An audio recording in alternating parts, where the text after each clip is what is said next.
అపోస్తలుల కార్యముల గ్రంథం 20వ అధ్యాయం. అపోస్తలుల కార్యముల గ్రంథం 20వ అధ్యాయం 29వ వచనం నుండి 32వ వచనం వరకు చదువుకుందాం. 29 నుండి, నేను వెళ్ళిపోయిన తరువాత క్రూరమైన తోడేళ్ళు మీలో ప్రవేశించునని నాకు తెలియను.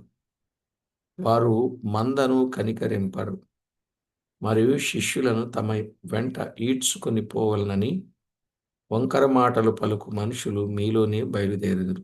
కావున నేను 3 సంవత్సరములు రాత్రింబగళ్ళు కన్నీళ్లు విడుచుచు ప్రతి మనుషునికి మానక బుద్ధి చెప్పితినని మీరు జ్ఞాపకం చేసుకుని మెలకువగా ఉండు. ఇప్పుడు దేవునికిని ఆయన కృపావాక్యమునకును మిమ్మును అప్పగించుచున్నాను. ఆయన మీకు క్షేమాభివృద్ధి కలుగజేయుటకును పరిశుద్ధపరచబడిన వారందరిలో స్వాస్యం అనుగ్రహించుటకును శక్తిమంతుడు. చదవబడిన ఈ లేఖన భాగం కొరకై చిన్న ప్రార్థన చేసి వాక్యాన్ని ధ్యానం చేద్దాం. ప్రార్థన చేసుకుందాం. సకల యుగములలో రాజువై ఉన్న మా దేవ, సర్వాధికారి, సర్వశక్తి సంపన్నుడా, జీవాధిపతి అయిన మా ప్రభువా, మీ ఘననామానికి వేలాది వందనాలు, కోటాను కోట్లు స్తుతులు స్తోత్రములు చెల్లిస్తున్నాం. మమ్మల్ని ఎంతో ఎక్కువగా ప్రేమించారు, మీ కృపతో జ్ఞాపకం చేసుకున్నారు. ఏ యోగ్యత లేని మా పట్ల ఎంతో విశేషమైన మీ కనికరం మా పైన ఉంచారు.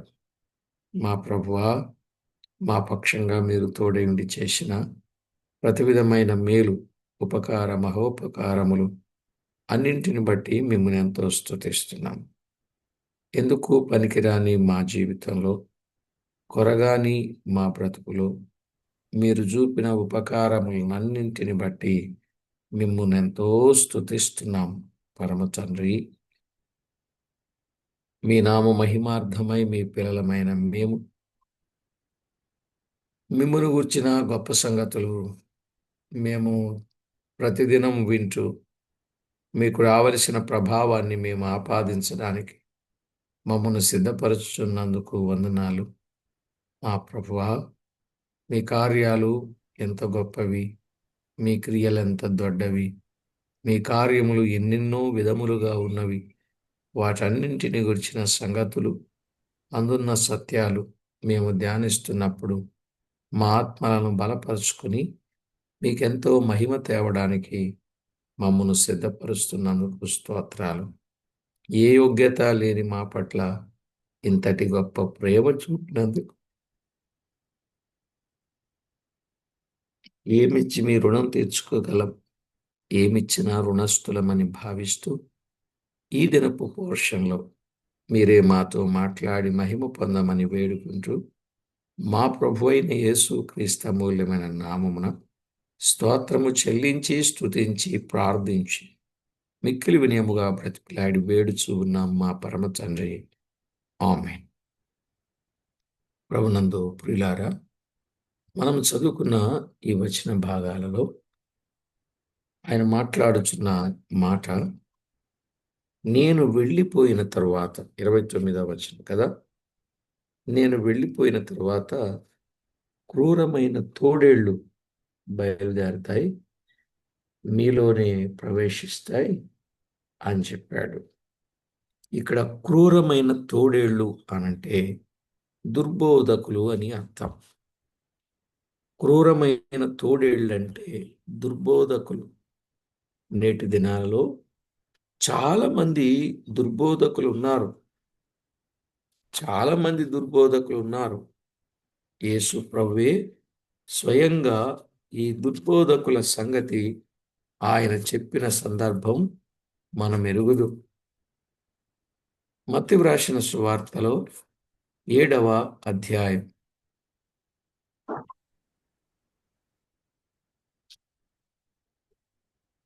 మత్తయి సువార్త 7వ అధ్యాయం 15వ వచనాన్ని చదువుకుందాం. 7వ అధ్యాయం 15వ వచనం. అబద్ధ ప్రవక్తలను గూర్చి జాగ్రత్త పడుడి. వారు గొర్రెల చర్మములు వేసుకుని మీ యొద్దకు వత్తురు, కానీ లోపల వారు క్రూరమైన తోడేళ్ళు అన్నాడు. ప్రియులారా, ఈ మాట చాలా ఆలోచింపవలసిన మాట. ఎవరు దుర్బోధకుడో అంతుపట్టని పరిస్థితులున్నాయి. అయినా వారి క్రియలను బట్టి, వారి పనులను బట్టి మనము ఈజీగా ఈజీగా చెప్పొచ్చు. కాబట్టి ప్రభునందు ప్రియులారా, సంగతులను సరిగా ఆలోచన చేద్దాం.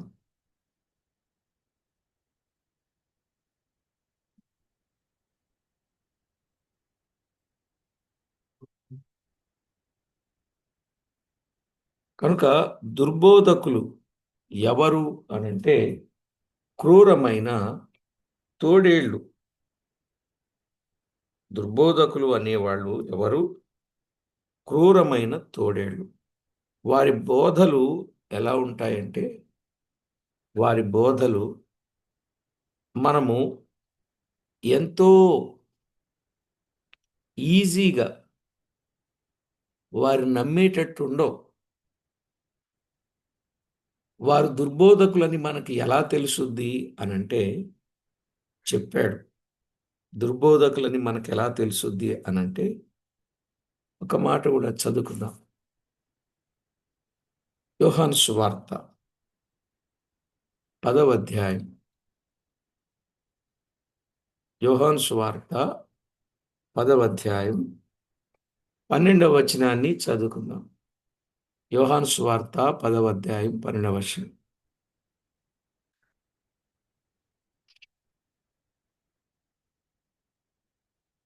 జీతగాడు గొర్రెల కాపరి కాడు గనుక గొర్రెలు తనవి కానందున తోడేలు వచ్చుట చూచి గొర్రెలను విడిచిపెట్టి పారిపోవును.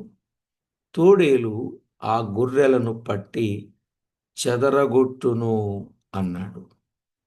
తోడేలుకున్న స్వభావం ఏమిటి? గొర్రెలను పట్టి చెదరగొట్టును అన్నాడు. తోడేలుకున్న లక్షణం గొర్రెలను పట్టి చెదరగొట్టడం దాని పని. అంటే వీరు ఏం చేస్తారంటే, వారు మందను కనికరింపరు. సంఘాన్ని చీల్చి ముక్కలు చేయడానికి ప్రయత్నిస్తారు. అర్థమవుతుందండి? ఇప్పుడు చూడండి, కార్పొరేట్ బోధకులని బయలుదేరి చిన్న చిన్న సంఘాలన్నింటినీ చీల్చి ఒకే చోటకి సమకూర్చేటట్లు వారు ఎన్నో రకాల ఎరలు వేస్తున్నారు. ఈ ప్రజలు కూడా వాళ్ళ మాటలకు ముగ్ధులైపోయి ఆ మాటల్లో పడి వారేం చేస్తున్నారు? దైవ సంఘాలకు దూరం అవుతున్నారు. అప్పటి వరకు కనీ పెంచుంటారు, సువార్త చెప్పారు, రక్షణలోనికి నడిపించారు, బాప్తిస్మం ఇచ్చారు, ఆరాధన చేస్తూ ఉన్నారు. ఇప్పుడు అలా ఉన్న వాళ్ళు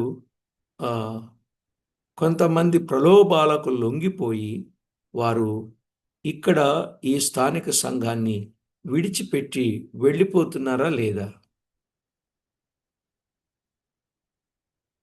ఎక్కడెక్కడో కార్లు కట్టించుకొని, ఆటోలు కట్టించుకొని వెళుతున్నారు.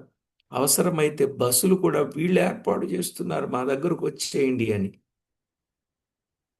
నిజంగా ఎన్ని సమస్యలు బయట సంఘాలకు వెళ్ళినప్పుడు సంఘాన్ని చీల్చి ముక్కలు చేస్తున్నారు. ఎంత ఘోరం! ఎక్కడైనా దైవ సేవ జరుగుతుంది అని సంతోషించాల్సింది పోయి మా దగ్గరకే వచ్చేయాలి అందరూ అని చెప్పి ఎంత ఘోరంగా చేస్తున్నారో ఇక మీరు ఆలోచన చేయండి. ప్రభునందు ప్రియులారా, ఈ అబద్ధ బోధకులు, కపట ఉపదేశకులు ఈ అబద్ధ బోధకులు క్రూరమైన తోడేళ్లు, మందను కనికరించరు, సంఘాన్ని చీలుస్తారు, ముక్కలు చేయ ప్రయత్నం చేస్తారు. అబద్ధ బోధకులు ఎలాంటి వారు? కపట ఉపదేశకులు.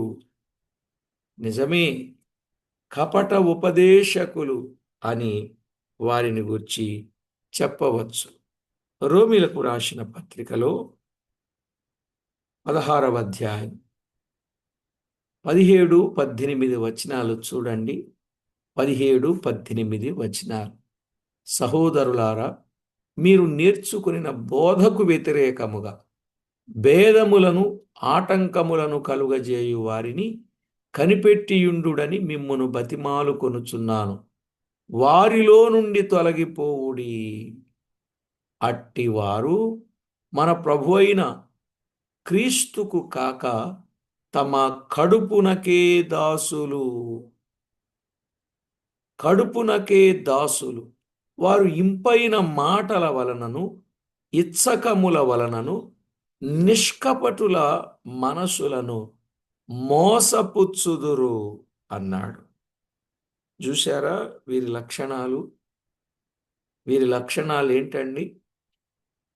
ఆ భేదములను ఆటంకములను కలుగజేస్తారు, కడుపుకే దాసులుగా ఉంటారు, ఇచ్చకపు మాటలు మాట్లాడుతారు, ఇంపైన మాటలు మాట్లాడతారు, నిష్కపటుల మనసులను చెరుపుతారు. ఎన్ని లక్షణాలు ఉన్నాయో చూడండి ఇక్కడ. ఈ దుర్బోధకుల యొక్క లక్షణాలు ఎంతెలా ఉన్నాయో చూడండి అమ్మా. వ్యతిరేక భేదములను ఆటంకములను కలుగజేస్తారు, కడుపునకు దాసులుగా పనిచేస్తారు, ఇంపైన మాటలు చెబుతా ఉంటారు, ఇచ్చకపు మాటలను చెబుతా ఉంటారు, నిష్కపటుల మనస్సులను మోసపుచ్చుచూ ఉంటారు. కనుక ఈ దుర్బోధకులు, ఈ క్రూరమైన తోడేళ్ల సంగతి జాగ్రత్త, జాగ్రత్త. ఎంత వివరంగా, తేటగా, స్పష్టంగా చెబుతూ ఉన్నారో చూడండి బైబిల్ గ్రంథంలో భక్తులు. మాత్రమే కాదు ప్రియులారా, కొన్ని వచనాలు మనం ఆలోచన చేస్తే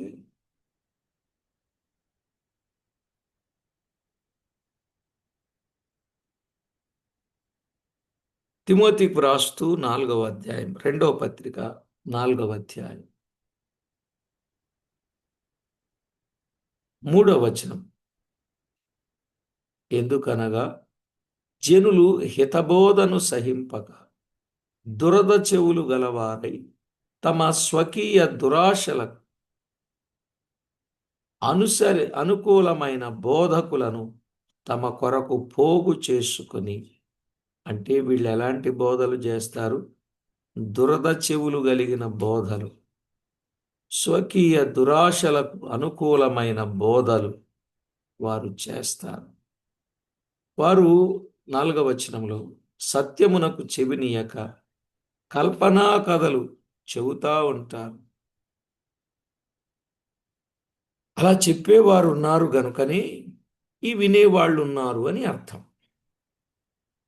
ఇంత ఘోరంగా ప్రజలను ఏం చేస్తుంటారంటే మభ్య పెడుతూ ఉంటారు, మోసం చేస్తూ ఉంటారు.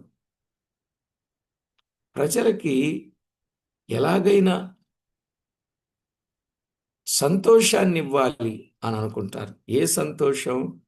శరీరాలను ఉప్పొంగే సంతోషాలు. ఇప్పుడైతే అవే ఎక్కువగా ఉన్నాయి. శరీరాలు ఉప్పొంగబజేసే సంతోషాలు ఉన్నాయి. అవి కాదు, జాగ్రత్త పడండి. సంఘ నాయకులు బయట నుండి వచ్చి అబద్ధ బోధకులు గూర్చి చూస్తూ ఉండడం చాలదు. సంఘం బయట నుంచి వచ్చే అపాయం కంటే లోపల నుండి వచ్చే అపాయమే భయంకరమైనది. ఎందుకంటే బయట నుంచి వచ్చి తప్పుడు బోధలు చేస్తా ఉంటే అది ఈజీగా అర్థమైపోతుంది, జాగ్రత్త పడతారు. అది లోపల నుండే బయలుదేరితే అంటే చర్చిలో ఉన్న వాళ్ళు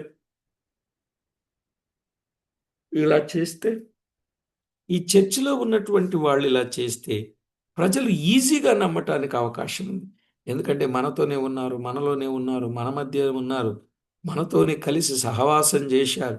కాబట్టి ఇలాంటి వాళ్ళు చెప్పిన మాటలు చాలా ఈజీగా నమ్మటానికి అవకాశం ఉంది. అందుకే శిష్యులను తమ వెంట ఈడ్చుకొని పోవలనని వంకర మాటలు పలుకు మనుషులు మీలో నుండి బయలుదేరుదురు అన్నాడు పౌలు. వంకర మాటలు పలుకు మనుషులు మీలో నుండే బయలుదేరతారు, మీలో నుండే బయలుదేరతారని చెప్పాడు. నిజమే అనిపిస్తుందండి. మనలో నుండే, మన సంఘాలలో నుండే బయలుదేరతారు, జాగ్రత్త అని చెప్పాడు. ప్రియులారా, దేవుని వాక్యములో కొరింథీయులకు రాసిన 2వ పత్రిక 11వ అధ్యాయం 13వ వచనం. కొరింథీయులకు రాసిన 2వ పత్రిక 11వ అధ్యాయం 13వ వచనంలో యాలయనగా అట్టివారు క్రీస్తు యొక్క అపోస్తలుల వేషము ధరించుకొని వారయుండి దొంగ అపోస్తలులను మోసగాండ్రగు పనివారునై ఉన్నారు. మీలో నుండే బయలుదేరుతారని చెప్పాడు కదా. ఎలాగా? అపోస్తలుల వేషము ధరించుకుంటారు. దొంగ అపోస్తలులుగా బయలుదేరుతారు. మోసగాండ్రగు పనివారుగా బయలుదేరుతారు. పనివారుగా బయలుదేరు. ఇంకా చెప్పాడు 14వ వచనంలో, సాతాను తానే వెలుగుదూత వేషము ధరించుకొనుచున్నాడు గనుక వాని పరిచారకులు నీతి పరిచారకుల వేషము ధరించుకొనుచున్నారు. నీతి పరిచారకుల వేషం. ఇప్పుడు మీరు చెప్తారేంటో తెలుసండి? ఎవరు సేవకులు అర్థం కావట్లేదండి. ఎవరు మంచి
ఈరోజు నెట్ కనెక్షన్ పోయిందండి. ఈరోజు చాలా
రైట్. దేవుని వాక్యంలో వ్రాయబడినట్లు కొరింథీయులకు రాసిన రెండవ పత్రికలో 11వ అధ్యాయం 13వ వచనంలో క్రీస్తు యొక్క అపోస్తలులు అను వేషము ధరించే వారున్నారు, దొంగ అపోస్తలులు వేషం వేసేవారుగా, దొంగ అపోస్తలులుగా ఉన్నవారు ఉన్నారు. ఇక మోసగాండ్రగు పనివారు, ఎలాంటి పనివారు ఉన్నారండి? మోసగాండ్రగు పనివారు. పనివాళ్ళు మోసం చేస్తూ, ఎంత మోసం! మీరు చదువుతున్న బైబిల్ గ్రంథానికి ప్రియులారా,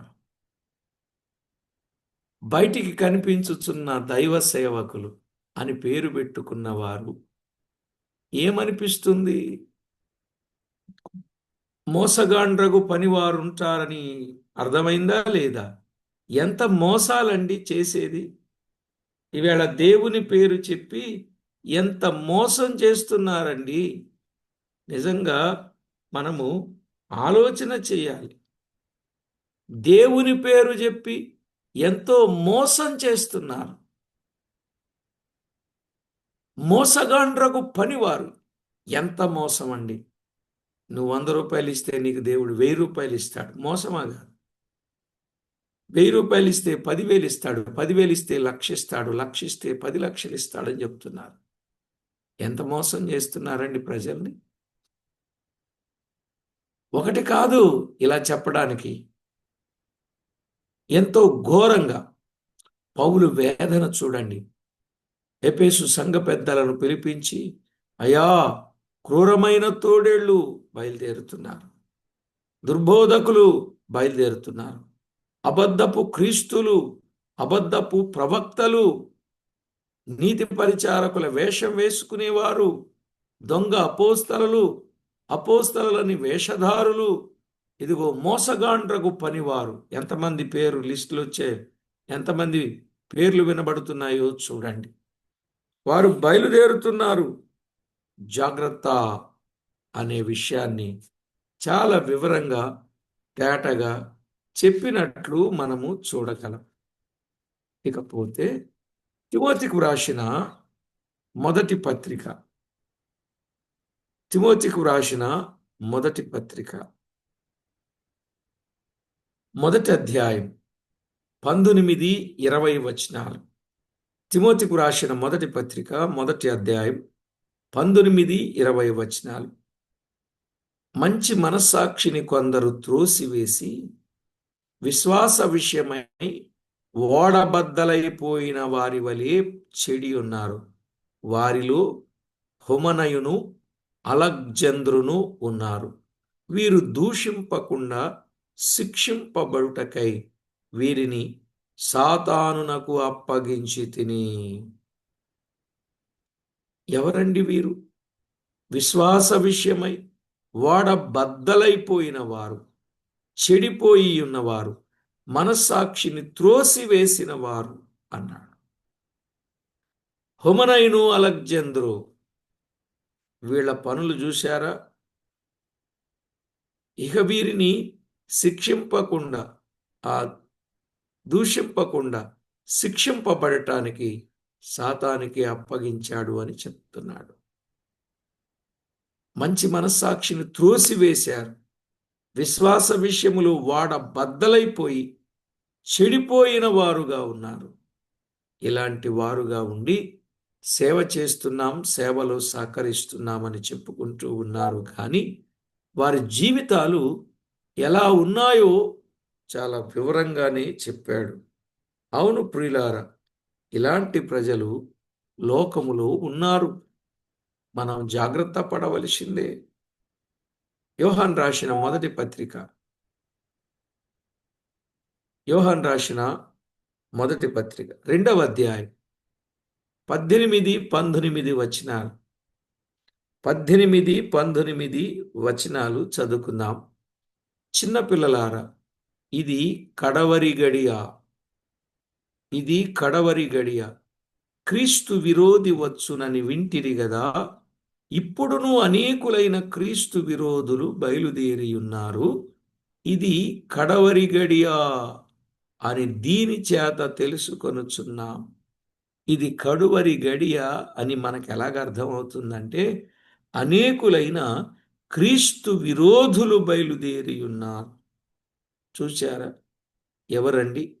క్రీస్తు విరోధులు అన్నారు. వారు మనలో నుండి బయలు వెళ్ళిరి గాని వారు మన సంబంధులు కారు. ఎక్కడి నుంచి బయలుదేరి వెళ్ళారు? మనలో నుండే బయలుదేరి వెళ్ళారు గాని వారు మన సంబంధులు కారు. వారు మన సంబంధులైతే మనతో కూడా నిలిచియుందురు. అయితే వారందరూ మన సంబంధులు కారని ప్రత్యక్షపరచబడినట్లు వారు బయలు వెళ్ళిరి అన్నాడు. అనేకులైన క్రీస్తు విరోధులు బయలుదేరుచూ ఉన్నారు.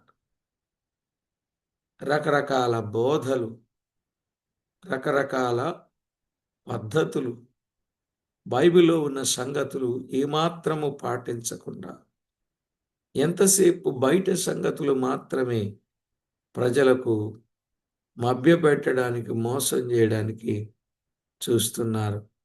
అలాంటి వారంగా మనము ఉండొద్దండి.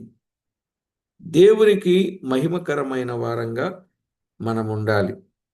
సరే, సార్వత్రిక సంఘములో కల్తీ ఉండదు కానీ స్థానిక సంఘములో కొన్నిసార్లు కల్తీ కలవవచ్చును. అది ఎలాగో చెప్తా. ఇప్పుడు గారడీ సీమోను ఉన్నాడు కదండి. ఈ గారడీ సీమోను నమ్మి బాప్తిస్మము పొందాడా?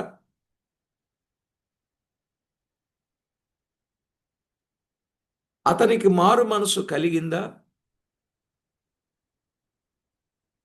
కానీ అతడు ఎలా నమ్మాడు?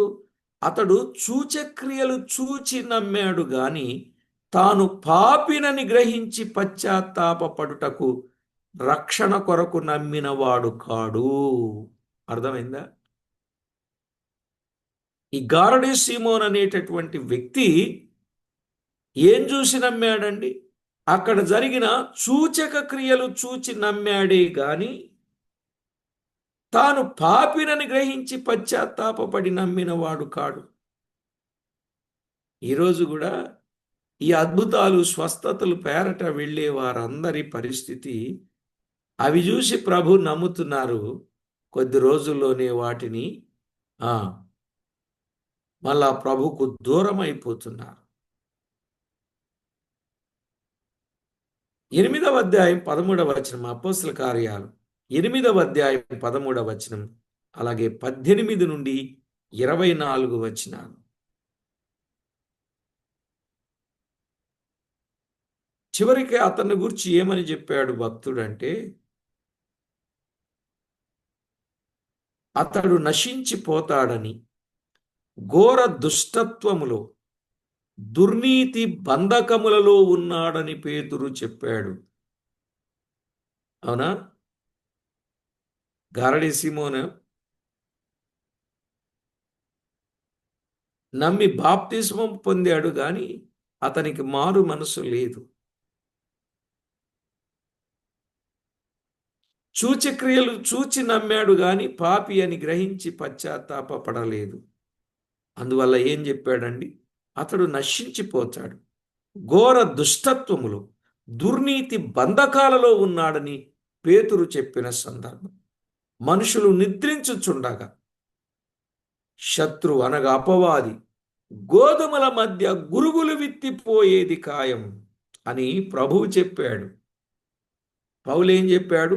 మీలో నుండే వంకర మాటలు పలికేవారు వస్తారు అని చెప్పారు. ప్రభు ఏం చెప్పారు? మత్తయి సువార్త 13వ అధ్యాయం 25వ వచనం. మత్తయి సువార్త 13వ అధ్యాయం 25వ వచనం, అలాగే 35 నుండి 40 వచనాలు. మనుషులు నిద్రించుచుండగా శత్రువు అంటే అపవాది గోధుమల మధ్య గురుగులు విత్తిపోయాడు అని చెప్పాడు ప్రభు. సంఘంలో బోధింపబడుతున్న ఉపదేశాలను బట్టి అలాంటి వారు కూడా మారు మనసు పొందుటకు అవకాశం ఉన్నది. అయినా కొందరు ఈ అవకాశాన్ని ఉపయోగించుకొనరు. సంఘస్థులు తమ్మును అనుసరించేలాగున వేరు సత్యాన్ని తారుమారు చేయటానికి వెనుక తీయరు. ఎందుకంటే వారికి సత్యము కంటే తమ గొప్పతనమే ముఖ్యం. ఏది ముఖ్యం? సత్యము కంటే తమ గొప్పతనమే ముఖ్యం. సంఘ పెద్దలు ఈ అపాయము నుంచి కూడా సంఘమును కాపాడుకొనవలెను. ఎందుకంటే మేము గొప్ప అనే సంఘాలు ఎక్కువైపోయాయి. కొన్నిసార్లు సంఘ పెద్దలే ఇలాంటి వారుగా ఉండవచ్చు. అంటే నేను గొప్ప అనే వాళ్ళు కూడా సంఘ పెద్దల నుండి ఉండొచ్చు. రక్షించబడని ఇస్కరియోతు యూద ఖజానాదారుడుగా ఉన్నాడని మనం ఎరుగుదు. అవును కదండి. ఇస్కరియోతు యూద క్రీస్తు ప్రభువును స్వీకరించిన వాడు కాదు. స్వార్థం కొరకే ప్రభువును వెంబడించినవాడు. క్రీస్తు సిలువ వేయబడు వరకు అతనికి ఎన్నో తరుణాలు ఇచ్చాడు గాని అతడు ఆ తరుణాలు ఉపయోగించుకోలేదు. శిష్యులలో నేను గొప్ప అనే వాదాలు పెరిగాయి. దానికి ఇతడే ముఖ్యుడై ఉండొచ్చు. కానీ తుదకు వాడు మారు మనసు పొందకుండానే మరణమునకు వెళ్ళాడు. మారు మనసు పొందకుండానే వెళ్ళాడు. మీరనొచ్చు, యేసు ప్రభుకు తెలీదా మార్పు లేనివాడని? తెలుసు. కానీ అందుకే చాలా అవకాశాలు ఇచ్చాడు. ఆయన ఇచ్చిన ఏ అవకాశాన్ని కూడా సద్వినియోగం చేసుకోలేదు. ఎంత బాధాకరమైన విషయము. ప్రియులారా, నేటి దినాల్లో ఎక్కడ చూసినా తప్పుడు బోధలు, భిన్నమైన బోధలు, కపటపు బోధలు, మోసపు బోధలు, అబద్ధపు బోధలు, అసత్య బోధలు, అనారోగ్య బోధలు. నిజంగా ప్రజల్ని ఎక్కడికి తీసుకువెళ్తున్నారా వీళ్ళు అన్నట్టు. కొంతమంది ఏమో రెచ్చగొట్టే బోధలు, ప్రజల్ని రెచ్చగొడుతున్నారు. మరికొన్ని బోధలేమో మాది గొప్ప అనే బోధలు, మరికొన్ని బోధలేమో ఎదటి వాళ్ళని తిట్టడమే ఎంతసేపు. అవి వాళ్ళ బోధలు. నిజమా కదా? నేను చెప్పేవన్నీ ఉన్నాయా లేవండి? మీరేం మాట్లాడలే. నేను చెప్పేవన్నీ ఉన్నాయా లేవా? మరికొంతమంది బోధలు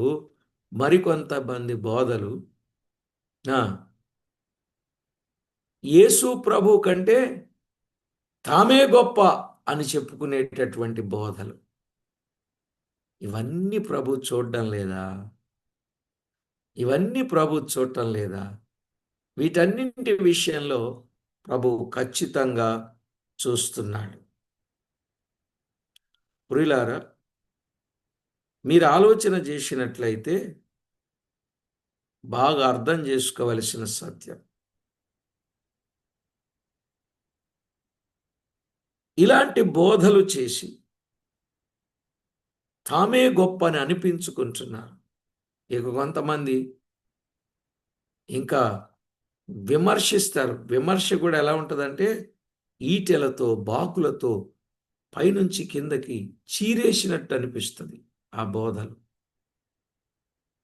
నోటికి ఎంత మాటలు వస్తే అంత మాటలు మాట్లాడుతున్నారు. ఆ మాట మాట్లాడొచ్చా మాట్లాడకూడదా అనే ఆలోచన కూడా లేకుండా మనుషుల్ని మనసులో పెట్టుకొని, వాళ్ళ మీటింగ్లో లేకపోయినా సరే మనుషుల్ని మనసులో పెట్టుకొని ఆ మీటింగ్లో ఉన్నారన్నట్టుగా వాళ్ళని ఎంత కఠినంగా మాట్లాడుతూ ఉంటారు. అయ్యో, ఇక నేను అవన్నీ చెప్పనులేండి, నాకు చెప్పడానికే బాధ వస్తుంది. సరే, ఏది ఏమైనా 31వ వచనంలో మనము చూడవచ్చు. అపోస్తలుల కార్యముల గ్రంథం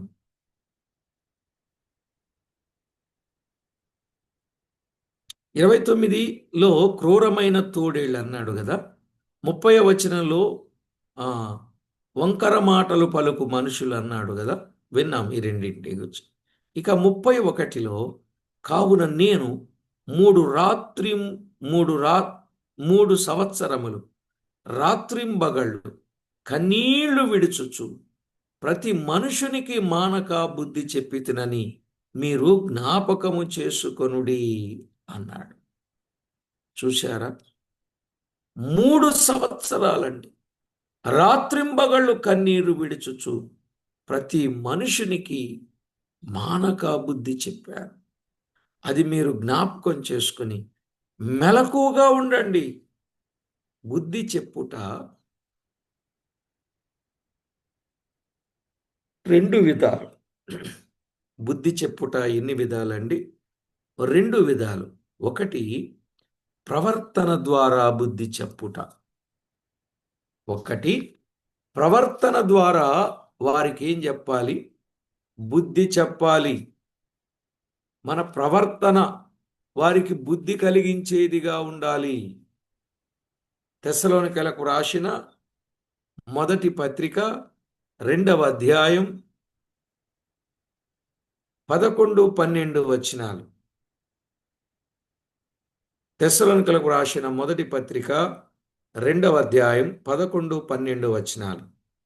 తన రాజ్యమునకును మహిమకును మిమ్మును పిలుచుచున్న దేవునికి తగినట్లుగా మీరు నడుచుకొనవలనని మేము మీలో ప్రతివానిని హెచ్చరించుచు, ధైర్యపరచుచు, సాక్ష్యమిచ్చుచు, తండ్రి తన బిడ్డల ఎడల నడుచుకొను రీతిగా మీలో ప్రతివాని ఎడల మేము నడుచుకుంటిమని నీకు తెలియను. ప్రవర్తన ద్వారా. ఎంత చక్కని ప్రవర్తన! దేవునికి తగినట్టుగా, దేవుని రాజ్యమునకును మహిమకును మిమ్మును పిలుచుచున్న దేవునికి తగినట్టుగా మీరు నడుచుకొనవలెను. ప్రతి వారిని హెచ్చరించాలి, ధైర్యపరచాలి, ఇవ్వాలి అని చెప్పాడు. ఇలాంటి ఒక గొప్ప జీవితం మన ప్రవర్తన ద్వారా కొందరిని ఏం చేయాలండి? మార్పులోనికి తేవాలి, హెచ్చరించాలి, బుద్ధి చెప్పాలి అన్నాడు. కొలసైలకు రాసిన పత్రికలో, కొలసై పత్రిక 1వ అధ్యాయం 28-29 వచనాలలో కూడా చూస్తాం. కనుక మెలకువగా జాగ్రత్తగా ఉండాలని హెచ్చరిస్తున్నాడు.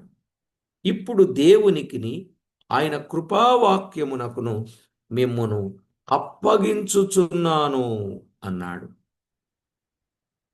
32వ వచనములో ఏమన్నాడండి? ఇప్పుడు దేవునికిని కృపావాక్యమునకును మిమ్మును అప్పగించుచున్నాను అన్నాడు.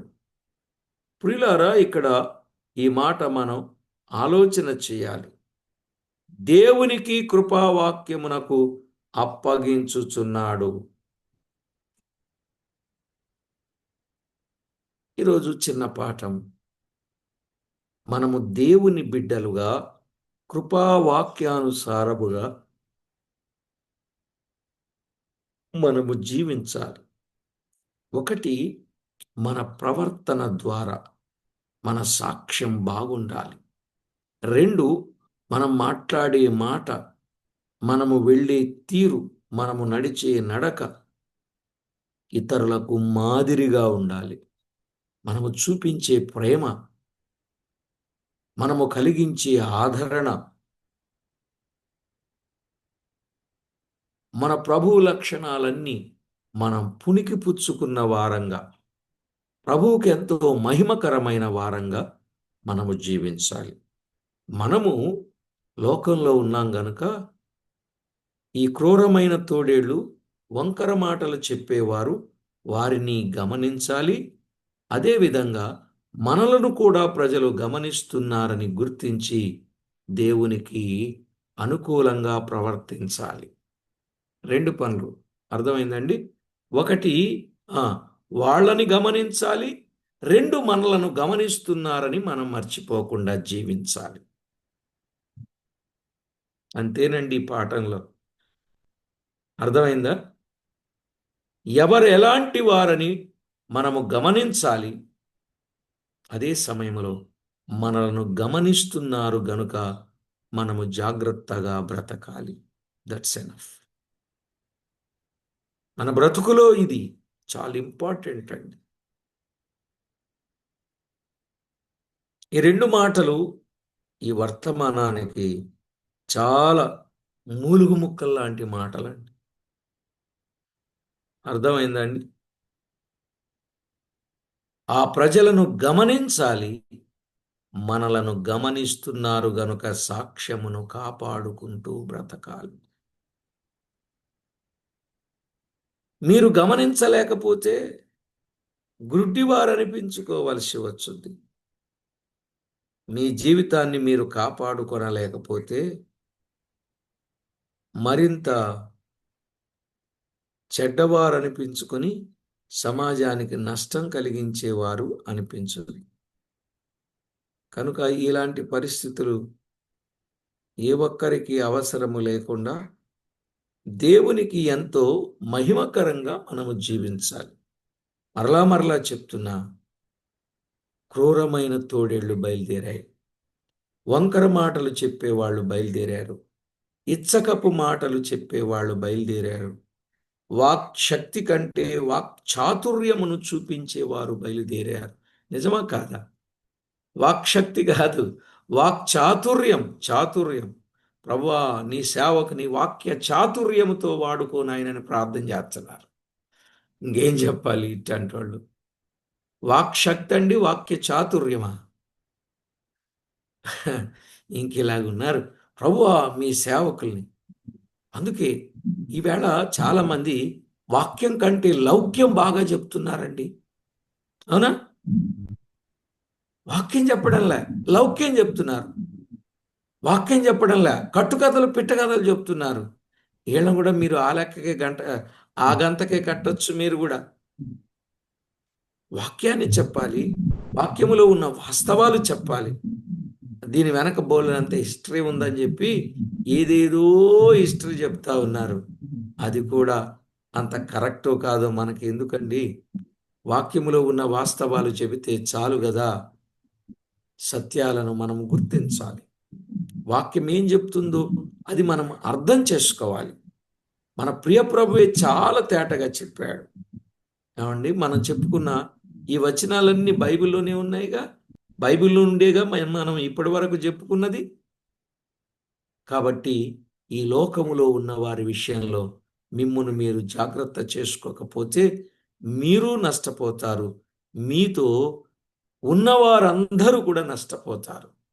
అది మీ వాళ్ళు కావచ్చు, మీకు తెలిసిన వాళ్ళు, కలిసిన వాళ్ళు, మీ స్నేహితులు, కొలీగ్స్, మీ ఫ్యామిలీ మెంబర్స్, మీ రిలేటివ్స్, ఇలా చాలామంది ఉన్నారు కదా.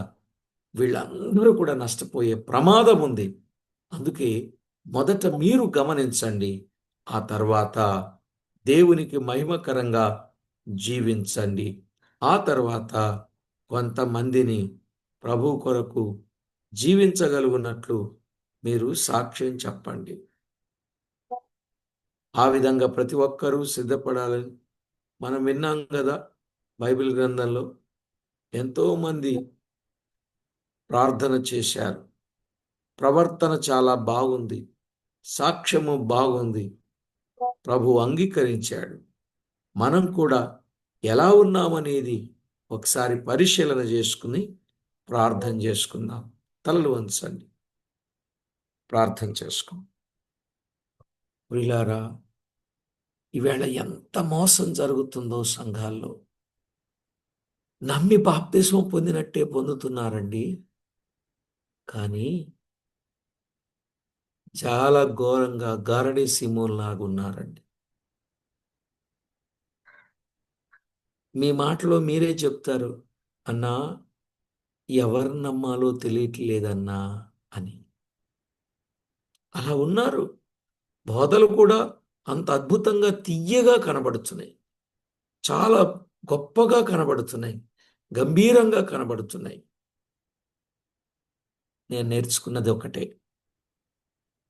బోధ ముఖ్యం కాదు, బ్రతుకు ముఖ్యం. సేవ ముఖ్యం కాదు, సాక్ష్యం ముఖ్యం. ప్రసంగం ముఖ్యం కాదు, ప్రవర్తన ముఖ్యం. ప్రియులారా, ఏది ముఖ్యం? ప్రవర్తన ముఖ్యమా? కాదు అనే వాళ్ళకు కొంతమందికి ఆలోచన. ప్రసంగమే ముఖ్యం వాళ్ళకి. వాళ్ళకు మనం దూరంగా ఉండాలండి. దగ్గరగా ఉంటే వాళ్ళతో పాటు మనం కూడా నష్టపోతాం. కనుక ప్రసంగం ముఖ్యం కాదు, ప్రవర్తనే ముఖ్యం. రెండవది బోధ ముఖ్యం కాదండి, బ్రతుకే ముఖ్యం. జీవించలేని బోధలు ఎన్ని చేస్తే సుఖమే ముందు చెప్పండి. బోధ ముఖ్యం కాదు, బ్రతుకు ముఖ్యం. మా సేవ సేవ సేవ సేవని మొదలు పెడుతున్నారు. సేవ ముఖ్యం కాదండి, సాక్ష్యము ముఖ్యం. అవి లేకుండా మనము సేవ చేయడం అంత కరెక్ట్ కాదు. కాబట్టి జాగ్రత్త పడదాం, ప్రభువుకు మహిమకరంగా జీవిద్దాం. పరిశుద్ధుడవైన మా తండ్రి, పరమందు ఆసీనుడవైన మా దేవ, మీ ఘననామానికి వేలాది వందనాలు, కోటాను కోట్లు స్తుతులు స్తోత్రములు చెల్లిస్తున్నాం. మా ప్రభువా, మమ్మను ఎంతో ఎక్కువగా ప్రేమించారు. మీకై జీవించడానికి మమ్మను మీరు ఎన్నుకున్నారు, ఏర్పాటు చేసుకున్నారు. అందుకై స్తోత్రములు చెల్లిస్తున్నాం. మా ప్రాణప్రియుడా, మీ సన్నిధిలో సంతోషించే భాగ్యం మీరు మాకు ప్రసాదింపజేసి మమ్మను నడిపించుచున్నందుకు మిమ్మల్ని మేమెంతో స్తుతిస్తూ ఉన్నాం. మా బ్రతుకులు ఎలా ఉన్నాయో మీరు తొంగి చూస్తున్నారు. మా ప్రభువా, అంతరంగ సంగతులను కూడా పరిశీలించగలిగిన నీతిగల దేవుడు, ఆంతర్యమును బాగుగా కనిపెట్టేవాడు. ప్రభువా, ఎక్కడ కూడా ఏ విషయములోనూ మాలో ఏ దోషమును కానరా. హృదయ పరిశీలన చేసుకుంటూ ఏ దురాలోచనయు కానరాకుండా పవిత్రమైన జీవితముతో, పరిశుద్ధమైన జీవితముతో మమ్మును మేము కాపాడుకుంటూ మిమ్మును మేము ప్రకటించగలుగునట్లు సిద్ధపరచండి. మా ప్రభువా, ఈనాడు ఉన్న బోధకులను గుర్చిన సంగతులు ఎంతో వివరంగా చెప్పారు. ప్రజలు కూడా ఎలా ఉన్నారో చెప్పారు. దానికి అనుగుణంగానే బోధకులు తయారవుతున్నారని అర్థమవుతుంది. అయ్యో మా ప్రభువా, మీకు అనుకూలమైన బోధకులుగా, సేవకులుగా వారిని సిద్ధం చేయండి.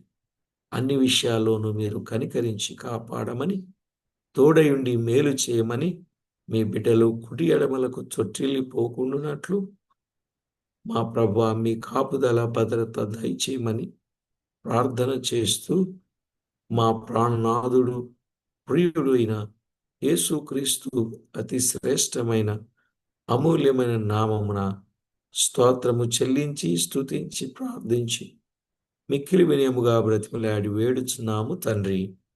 ఆమేన్.